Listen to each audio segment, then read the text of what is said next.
I knew as being on deck when Big Dave was the leadoff hitter, I might be forced to bunt, but I'm happy to see that that's not going to be necessary. So, conscience, practical reason, and the apprenticeship of love. As a moral theologian who sees his primary job as being an evangelist, the great fact that we have to address is the two great moral blindnesses of the 20th century. And I think it's important, first of all, to say that although it is often said that Pope Paul, with his encyclical Humanae Vitae, provoked a crisis in the church, I don't believe that that's true. I believe that when he went off to escape the heat of the Roman summer that July of 1968 to go, as he normally did every summer, to Castel Gandolfo, I don't think he had any idea of the amount of heat that it would generate. But that document is more like the person who smells something burning, goes into the kitchen, sees the lid on the soup bubbling, and takes the lid off. And he's not the one who burnt the soup. The soup was brewing for many centuries, and it's a kind of moral blindness. And the great twin facts of the 20th century that any moral theologian who's an evangelist has to confront is, first, the universal global moral blindness with regard to the central teaching of Humanae Vitae. But that's secondary to another moral blindness, which is the moral blindness of a century that so easily slipped into mass murder. The 20th century has not seen, the world has not seen any century as dedicated to killing the innocent. And even if you don't count the combatants of the wars of the 20th century, just the non-combatants, it's in the millions, it's in the hundreds of millions. So the moral blindness that would allow, for example, when I was growing up, who were the great heroes of the Second World War? They were the pilots, the Hollywood version, the pilots of the B-17s, the B-29s. They were the heroes. Well, Curtis LeMay, who organized the firebombing of 64 different Japanese cities where we discovered the way to incinerate civilian populations through creating firestorms, he said, had we lost the war, we all would have been prosecuted as war criminals. Curtis LeMay saw the reality much more clearly than the romantic notion we were raised in. How is it that people who entered the war for just reasons came out of the war morally corrupted and blind to the fact that they were mass murderers? We shouldn't forget that the events that gave us one of the greatest papers of philosophy in the 20th century, Modern Moral Philosophy by Elizabeth Anscombe, that paper was generated from discovering, that when she tried to protest Harry Truman getting an honorary doctorate at Oxford, only 4 professors joined her. And when she then was asked by Philippa Foot to take over her classes in moral philosophy when she was going on sabbatical, she saw the roots of the moral blindness that was already at Oxford in the 50s. So we're also in an anniversary, the 60th anniversary this year, of that incredible essay, Modern Moral Philosophy from 1958. So the twin moral blindnesses and how to account for it. First of all, I think it's important to say it's not primarily about sex. Killing of the innocent, but the blindness that's involved in not being able to see the relationship between the unitive and the procreative in every conjugal act is a blindness that's much larger. The blindness to what it means to talk about the common good. What is the common good? It's not the conditions that are often described as the common good in Gaudium et Spes and other documents. Those are what the second scholastics would describe as the material common good. No, common good is my good, but that I can only enjoy with others. The common good of being a brother, the common good of being a son, the common good of being a mother or a father. I can't be a father alone. Those common goods, we are losing our ability to see them for what they are. Our goods that we can only enjoy communally. So this global blindness. Now we can speak and try to find the sources of this double blindness in the rise of nominalism and voluntarism and our loss of our ability to understand what it means for God to be a creator. One of the most difficult philosophical notions to get your mind around is what it means for God to be a transcendent first cause, to create. Because something begins to happen in the late Middle Ages. We begin to lose our ability to see what the natural world is. We become alienated from the natural world. Loss of understanding of what our relationship to the natural world is and what nature's relationship to God is. A transcendent first cause. When the rose produces a rose, it's producing the rose. But God is producing the rose, but not in the place or getting in the way of the nature of the rose, but as a transcendent first cause. When I act, and God acts. There's not a fight of wills. In nominalism, do things have natures? Are there things that I am supposed to discover about the natural world? Or is the natural world just lots of little ping pong balls where we have goods that are either commensurate or they're not commensurate? So this fundamental blindness about nature, our relationship to nature, and God's relationship, in nature's relationship to God. With that is tied that larger question of Zedekiah, the just. So the call then, with regard to the truths of Humanae Vitae, is to how to help our contemporaries see what they don't see, to recover from a moral blindness that they've largely inherited. Recovery of our understanding of nature, what it means for things to have nature, the place of law within nature, and then the dispositions, the moral excellences that allow me to love and live according to the law. Now, I've listed some people who can help us in this. I've already mentioned Elizabeth Anscombe, Irish Murdoch in her own more Platonic way, Philippa Foot, and Mary Midgley. All have things that they can furnish elements for helping us to recover a notion of nature and the excellences that are proper to virtue. But I also want to say that this task is not primarily about conscience. Fundamentally, existentially, I can have a very well-formed conscience and not act according to it. So something is more fundamental in the moral life than conscience. But also, how does one form one's conscience? Conscience doesn't form conscience.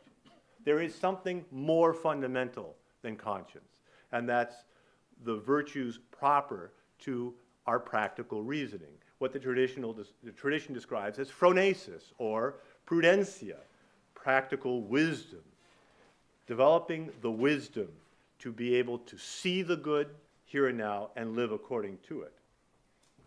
So that's our challenge, to help people to see the truth of the inseparable character of the unitive and the procreative ends, or the unitive and procreative meanings in the conjugal act.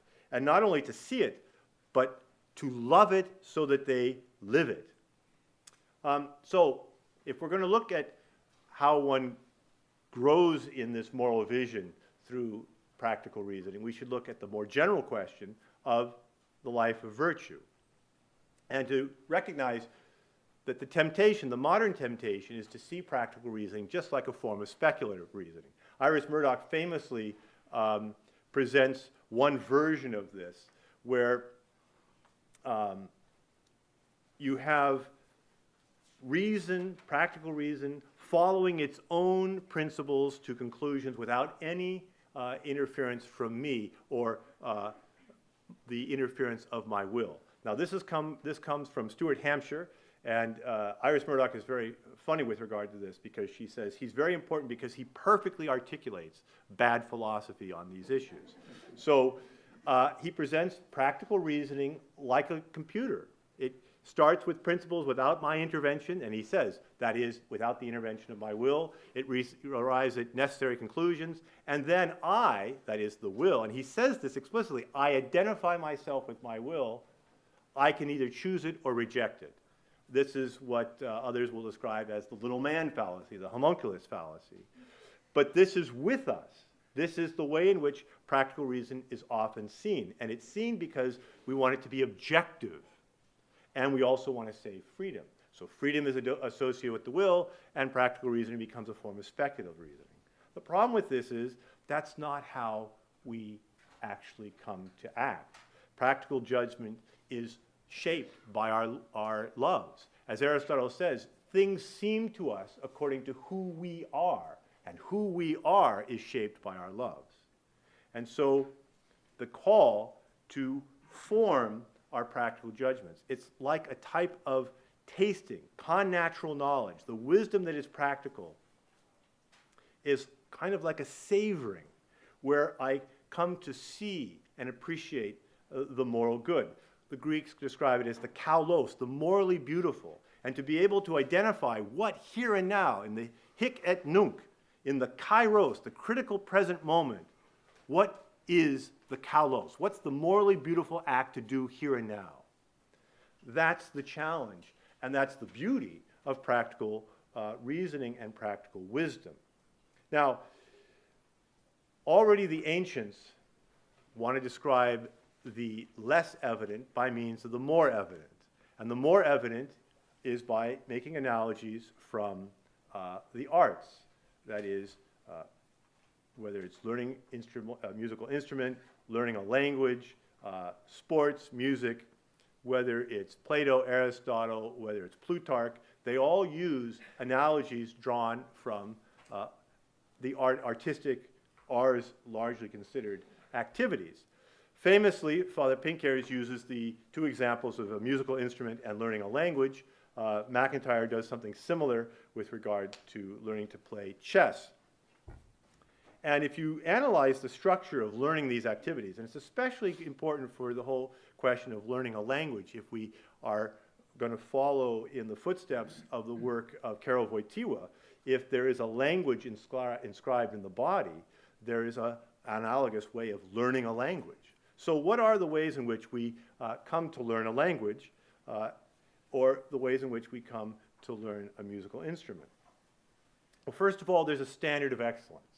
You know, the person who decides to take lessons in piano, maybe it's because they've heard Art Tatum or some other great jazz or classical pianist, and they say, I want to be able to do that someday.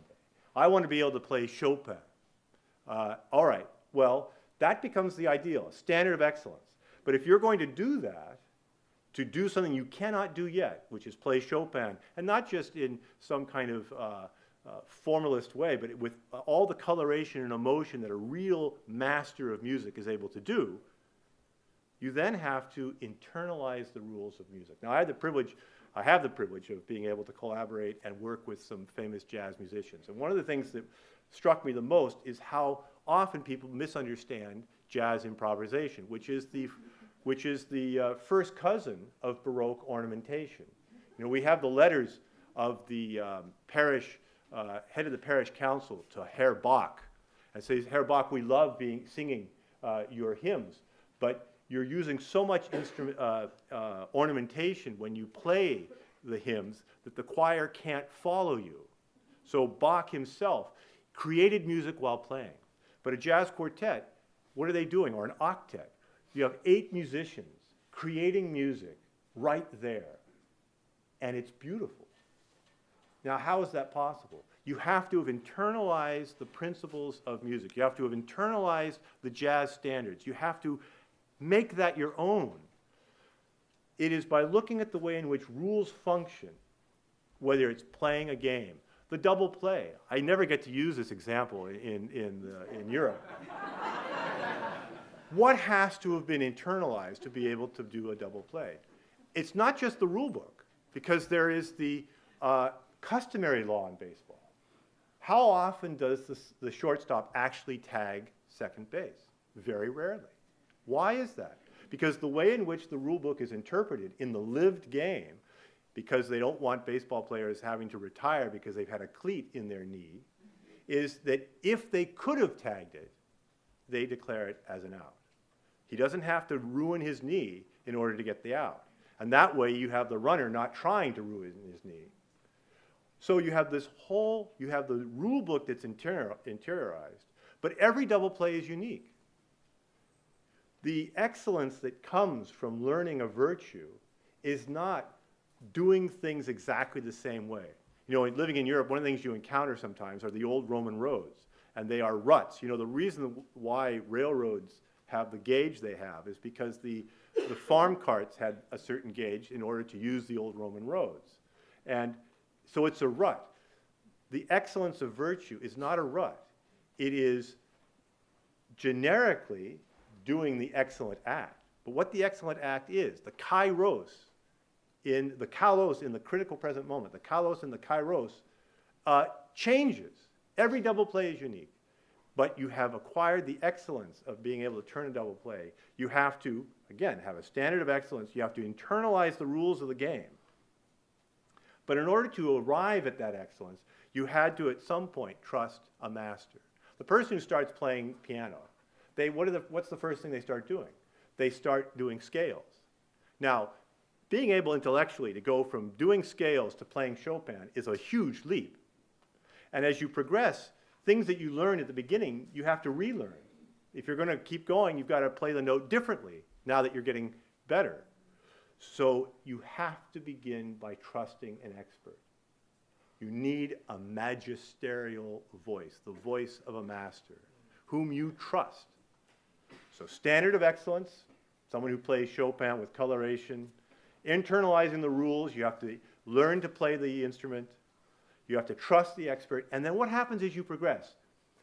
It's put into the social context. So the person who's beginning to play violin, there's a little violin recital with other people at the same level. Or if you're beginning to learn a language, what do?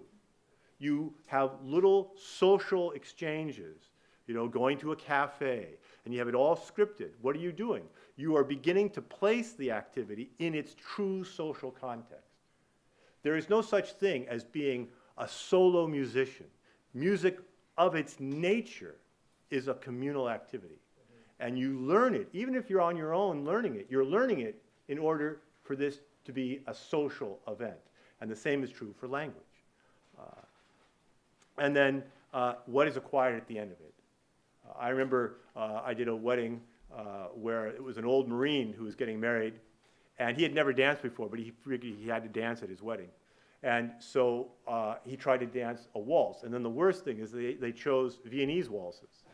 And so this old Marine, he gets up and he starts doing, you know, he knows it's 3, and that's not dancing, right? I mean, dancing is, you have to learn to internalize those 3 beats to do something that is beautiful and fluid. That's the freedom for excellence, the liberté de qualité that Father Pinkers was talking about. Any person can make noise on a piano. That's the freedom of indifference. But in order to play Chopin with the coloration of a master pianist, you have to acquire a freedom that you didn't have in the beginning. And it presupposes a relationship of respect to the rules. The rules don't limit your freedom. They allow you to acquire a new freedom. Now, one of the reasons why the teachings of Humanae Vitae were so massively rejected is this key point was not communicated. If you think that things don't have natures, if you think that the moral life is about rules imposed on you by the will of the lawgiver, then it's all about whether the rule applies to me in this case. And is my conscience in jeopardy? It's not about what's going to make me happy. I had the privilege of having a year of coursework, doctoral coursework, with one of the founders of proportionalism. During that entire year, the question never rose, well, what will make us happy? Will it actually make us unhappy? What moral theology was about is helping not to crush people's consciences. He told us a very moving story about when we're in this diocese, but when the cardinal of this diocese started to, in '68 to suspend any priest who preached against Humanae Vitae, a certain community that was founded during the Baroque era had a meeting of all of their moral theologians from all of their universities in the United States. And what the meeting was about was, what can we do to not crush our faithfuls' consciences, not put their consciences in jeopardy.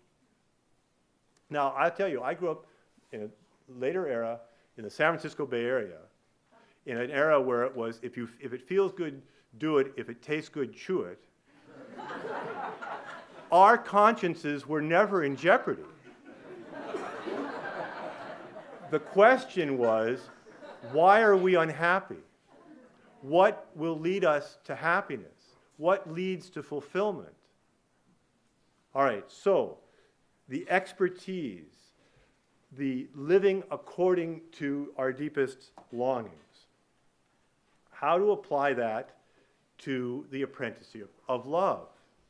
The language of love. Love has a language. This is the insight from Central Europe, filtered through Vienna, because the ideas that Karol Wojtyła started to develop make their way. Those of us who were raised under the Cold War, we thought there was East and West, but there was a Central Europe. And Vienna was profoundly linked to Prague and Krakow. And these ideas were percolating before. So what Central Europe brings to Paul VI's teaching is this idea of the language of the body. And it's a language you have to learn. But it presupposes that there is a structure, a grammar, some of the early work that the Krakow Commission. Does anyone know what the Krakow Commission was? When Karol Wojtyła was newly installed in 1966, he founded a commission in Krakow to study the question that was being debated since the council. And they talked about those early documents under his influence, the grammar of the human body. The grammar, you have to learn that. And you learn it in a context. Also, it's not enough just to think it right. Just as practical reasoning presupposes emotional, what's now being described as emotional intelligence, well-ordered affectivity, so too the language of love is associated with the music and dance of love. We have removed, I had the privilege when I was a young friar working in northern Mexico, and the folks who were at the border, they come from traditional cultures in the middle of Mexico, which the land had been used up, and so they come to the border with literally nothing but themselves. But what they hadn't lost is their song. Every weekend, they sang traditional songs together. They could sing together. They had meals together. This is where people's emotional lives are shaped. How do you learn to love the good things in the way they should be loved? The angelism that affects the married life is also affecting just how we eat. The medievals for Thomas Aquinas, what's Thomas Aquinas' vision of heaven? And one of the things, Thomas is very discreet. He doesn't reveal himself. But one of the ways he does reveal himself is whenever there's a talk in his commentaries about food, he says a little bit more than his patristic sources. It's a celestial banquet. Food is a banquet, which is a social communal event. The job of the seneschal, for example, with King Louis during the time of Thomas, was to figure out where everyone sat. It was a social event. Eating was social. It was not just food. We've separated food, and then we try to separate the pleasure of food from the nutrition of food. We want to be able to have all the flavors of food without any nutritional value so we don't get fat. And we do something similar with the pleasures of sex, removing it from the larger context. So if we're going to help our contemporaries rediscover the truths of the gospel with regard to the conjugal act, we're going to have to help them learn the language of love and to learn the dance and the music of love. So, learning to taste and see the truth about the conjugal act. First of all, standard of excellence. People are not going to find joy in the Christian vision of married life if they never encounter anyone living it. They're not going to encounter it in seminaries. They're not going to encounter it in nunneries. They've got to encounter it in lived families. Couples joyfully living the basic foundation of the common good. You know, for the ancients, the common good existed on three levels. The level of the family, the level of the city-state, the polis, not the nation-state, that's a much more recent invention. The family, the local city-state, which was the city and the environs to keep the city growing and living. So the Italian city-state is the flowering of that vision. And then the universe, the whole universe. Those were the three levels. And we're in crisis with regard to all three. So the standard of excellence, the example of healthy families, internalization of the rules by living healthy courtship. I never forget when I was recently ordained and I first encountered Janet Smith, and she had just come out with a book 25 years later. I can't believe it's 25 years later from 25 years later. But I said to her, well, what's the new thing? Because she was still teaching at University of Dallas. What's the new thing? And she says, well, they don't date. I said, what do you mean they don't date? We grew up thinking that dating was somehow like in your DNA. But knowing the rules of dating was possible for my generation because it was transmitted from our parents to us. We knew what the rules were. We could have fun together because we knew what the rules were. The next generation, it was not communicated. They don't date. They go around in packs, she said. So there's a call, therefore, if they're going to internalize the rules, it's going to be somehow by living healthy courtship. Trust in an expert. That only comes if people are put in contact with healthy models of masculine and feminine love. Only they can speak with moral authority to be listened to. The magistri for the next generation are going to be men and women living healthy family life. They're the ones who are going to influence and lead people to want to follow in the footsteps. And then, of course, the social context of learning. Renewed social context of courtship.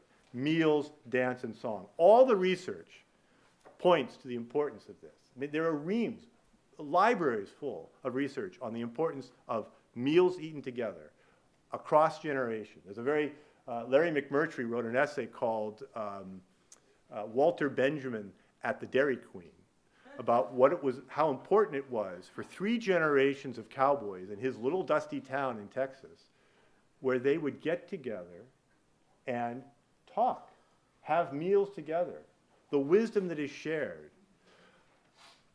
I talked to my young students, I said, so when was your grandfather born? Or they don't know. They can't tell you the year, they can't tell you what their grandparents' birthday was, they don't know, because they don't have the conversation. For my generation, vivid conversations about living through the earthquake and fire of 1906. Vivid conversations about surviving the influenza epidemic. Grandpa was kept in San Francisco not to go off as a corpsman in the Navy to fight in the First World War, but to take care of the San Franciscans. 3 waves of the influenza epidemic killed many more San Franciscans than the war did.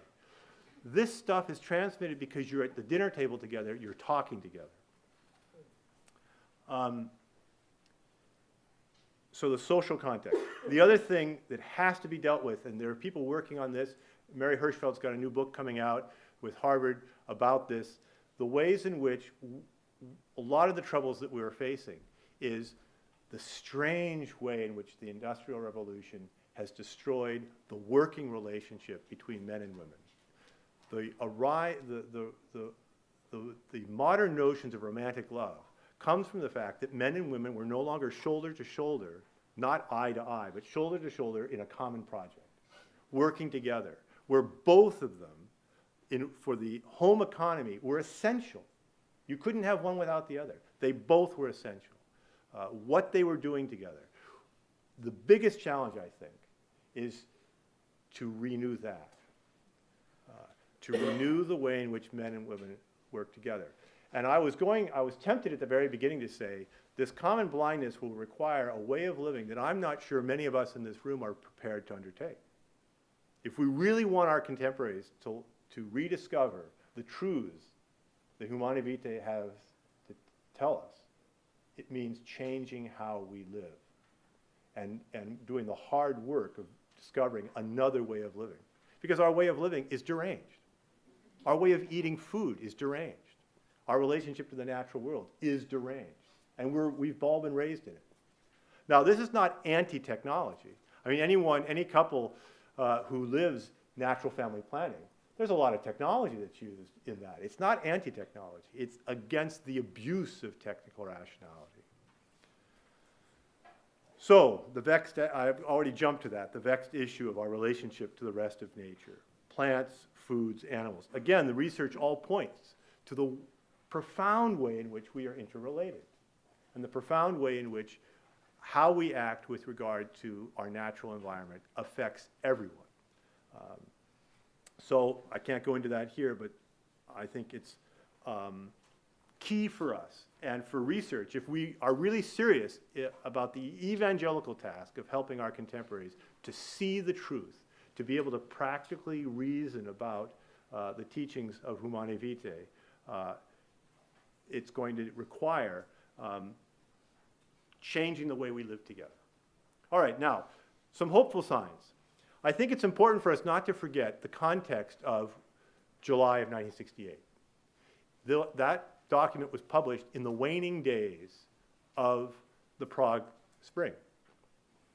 And you could make the argument that the same false vision of the natural world was at work in the crushing of the Prague Spring at the end of August of '68, as was at work in the rejection of the teachings of Humanae Vitae. And I'm not the only one who makes such analogies. In the early '80s, Václav Havel argued that the surreal period that was put in place between '68 and '89 in Czechoslovakia, where you had a kind of totalitarian consumerism, was important for the West because they were in a hothouse version of what all society is challenged with, a false understanding of the natural world and our relationship to it. It's a very interesting essay. Those essays were collected in a thing called Open Letters. I encourage you to read them. Havel has important things to say, and that's why I think for us, even if it's true that most of our contemporaries reject or simply don't see the truth of the moral teaching of the church on this issue, because it is true, and because our natures are rooted in this truth, there is hope. And Havel, as he began to develop, not in '68, but in '78, because we're at another interesting anniversary, simultaneously, unbeknownst to each other, and for different reasons, Václav Havel was writing his famous essay, The Power of the Powerless, in October of '78, when a certain Karol Wojtyła was forced to start writing Redemptor Hominis at the same time when he was elected in October of '78 as Pope. And they both talk about freedom's dependence on fidelity to truth.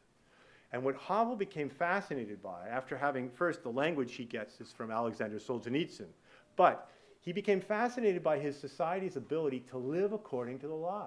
And there's something very comforting about living according to the lie. And it's easier to go with the flow. But the capacity to live according to the lie is only possible because it's the false, alienated image of life in the truth. And the alienation that it produces opens the heart, especially when grace is at work, to discovering a different way of living. And so Havel was asked, they were having secret meetings at the border in the Tatras Mountains between the Poles and the Czechoslovaks, and there was a little bit more freedom in Poland so they could get their ideas out. And this famous Polish journalist was forcing Havel to write up his ideas. And so back home in that October, he writes up what became Power of the Powerless. And he talks about these different levels. The first stage is to refuse to live the lie. And he comes up with different examples, like the guy who's working in the brewery, and the people who are in head of the brewery are party appointments. They know nothing about making good Pilsner, and they're making it badly. But you're all supposed to play along. Or the greengrocer who's supposed to put slogans among the vegetables. And he doesn't believe any of these slogans, but he plays along. But the first step towards freedom is to refuse to live the lie. To refuse to live the lie about how to make good beer or about the slogans among the vegetables. And then the next step is you start getting together with like-minded people to really cultivate fine lager, fine Pilsen lager, or to work together to produce the best grocery stores in your neighborhood that you can do. Little things where you refuse to live the lie and you start living according to the truth. That's where he says the independent spiritual, social, and political life of society is born. And John Paul II will describe this in Centesimus Annus 46 as the subjectivity of society. And then the next stage, and this may sound familiar to some of you, parallel structures, where you have underground arts academies. The theater was one of the few places that the government seemed to allow them a little freedom. You have schools that are not officially sanctioned, farms where you start eating food that's not chemically produced, or you have your own farms, athletic associations and gatherings that you do among your own families, even restaurants. All of this, in the American context, sounds an awful lot like homeschooling. But in the Czechoslovak experience, it was ways for people to live together, a parallel society. And then the notion of the parallel polis. Now, this has been bandied around in different ways. Some societies, the people are so repressed that they actually do come up with a parallel government and try to become the legitimate government. That was the whole thing behind Valkyrie. Why did Valkyrie, the German nobility that put together such a huge network, they had to, and they were in consultation with Pius XII about this. In order to kill the tyrant, they had to be the legitimate government. And they had to be able to take over control of the government and be the legitimate government of Germany in order to execute the tyrant. No individual tyrannicide. And among the Irish, the old IRA, not the contemporary IRA, the old IRA, they were the parallel government. I know a fellow whose father was in the one of De Valera's lieutenants, and he found after his father died tags for registering the dogs in the neighborhood. They had such a parallel government that they were even registering the dogs in the neighborhood. So the parallel polis, but Havel and the people who invented this idea of the parallel polis was not a flight from society. It was not Catholic Amish movement. It was to be a leaven within the society. So larger society like clinics, there are food deserts in our cities where the people in the inner cities can't have good food. There are also medical deserts within our cities and in our rural areas. What a great opportunity to provide local medical care with a holistic Christian vision. Hospitals, social centers, all of this can transform society. Now, of course, that's the positive way. Havel presents this in The Power of the Powerless in 78. He says that this could lead to a peaceful transformation of society. We saw that. But then after Havel spent his years in service, he began to acquire a darker vision, because he saw that in the day-to-day politics of being the president of the Czech Republic, that it wasn't guaranteed that people would use their freedom that had been so hard won for good ends. And so he began to think it may require some terrible catastrophe. He was thinking in terms of environmental catastrophe. But Alistair McIntyre came up with a much more stunning vision of this from the Canticle of Leibowitz when he did After Virtue, living among the rubbles of society. But because life in the truth is written into human nature, it becomes possible. So I think even with the catastrophe, you can still have, as he says, a new but very different Saint Benedict. We can have new monastic societies, and I'll end with Benedict XVI, because that, I think, was what he was pointing towards for the future. New ways of Christians to live the Christian life. We may see a Pharaoh arise who knows nothing of Joseph, but we know where that story ended. It ended in the salvation of the Jews. So we can end on the triumph of the cross, that if we live life in the truth, we can help our contemporaries come to discover the truth and the beauty and the joy of the Catholic vision of the unitive and the procreative in the conjugal act. Thank you.